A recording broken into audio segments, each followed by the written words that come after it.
Bueno, conversamos con el director de turismo de Washington, D.C. Interesante, insisto, desde mi punto de vista fue el mensaje más importante y más sensato que se dio en esta APW y escuchen ustedes lo que nos compartió para la audiencia de Grupo Fórmula desde aquí. Thank you very much for this interview from IPW from Chicago. Well, DC is one of the most violent cities, and we were amazed in the press conference that you gave. Tell us how DC is welcoming in this special year 2025 that is not very easy worldwide, but Washington DC still is welcoming people, and you have a lot of things to show, especially for Mexicans in our case. Yeah, absolutely. First of all, Jose, thank you for your time.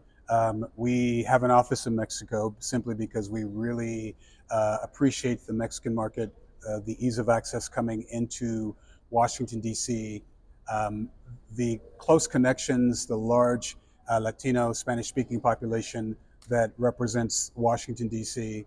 Of course, all the events and activities that are taking place that are welcoming to people from all over the world and that really resonate with the Mexican community. So we're excited to be here at IPW. Happy to hear that you were at World Pride just recently in Washington, D.C. And, the goal for us is how do we continue to position Washington as a place to come for monuments, memorials, and museums, 100 free things to see and do, but also the fun side that is tied to music and culture and nightlife and theater, sporting events. These are the things that we want to have resonate with the Mexican community as they're looking at coming to Washington.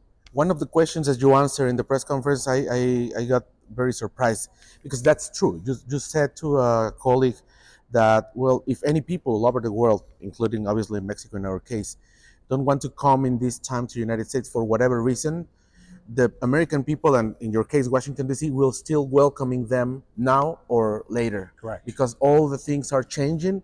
Politicians, the perspective are changing, but the tourism in DC still, like in other parts of the United States, still waiting and welcoming people. No, you're absolutely right. And I think that sometimes as we look at the rhetoric from federal governments when we travel to other cities, if that persuaded us positively or negatively of coming, then we're fortunate to say that as a country, people in Washington, D.C., people in the United States welcome international visitors. The relationship with Mexico is extremely important. The rhetoric is discerning, but that does not necessarily convey the wishes and feelings of all Americans.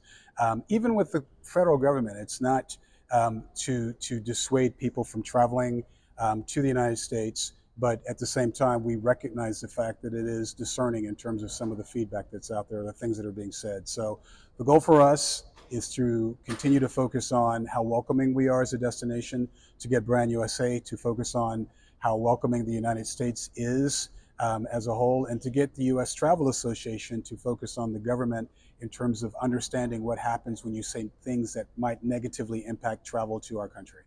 Next year is a great year for United States and especially for DC, 250 years of the independence of the United States. So it'll be a great time to visit DC in July 4th or surrounding that month. Yes. That'd be a big celebration for all United States. Yes. We're excited. America's 250th is a big deal for us as a nation. The events and activities that will be taking place starting in January and continuing throughout the year, not only in Washington, but in other major cities in the U.S., is a great opportunity to come for reasons which you might consider coming to Washington, D.C., and tie it into the celebrations that will be taking place. It'll be on our website, washington.org, in terms of all of the events throughout the entire year. Our city is actively involved, the federal government's actively involved, and of course, we're working closely with other cities that have had a major role in the forming of the United States. So great time to come to the city, as well as, of course, World Cup coming to the United States next year. We're hosting Club Cup this week, which is a precursor to World Cup. But as you're looking at nonstop flights and ease of access from Washington by train to Philadelphia, to New York, to Boston, we're also looking at an opportunity to welcome Mexicans that are coming for the World Cup. And you have a very multicultural city, as you were saying in the press conference, and we see it every time we go to DC, that you have people from all over the world, not only because the embassies, because you have a big community of different people from different countries, and you can see the food, you can see in the music, you can see in the feeling day to day in the people. You're absolutely right. And I think the key thing is, why do individuals that move to the United States for work choose to stay and stay in Washington, D.C.? And if that message could really resonate in terms of they stay there because of sense of community, they stay there because of feeling of safety, of course, amazing things to see and do in the United States and into Washington, D.C., that's what we want to have resonate with the Mexican community that's looking at traveling. Thank you very much for Thank this you, interview. sir. We got a great time and a great experience in the World Pride. It was amazing, and we could share with our viewers and listeners that experience that was unique.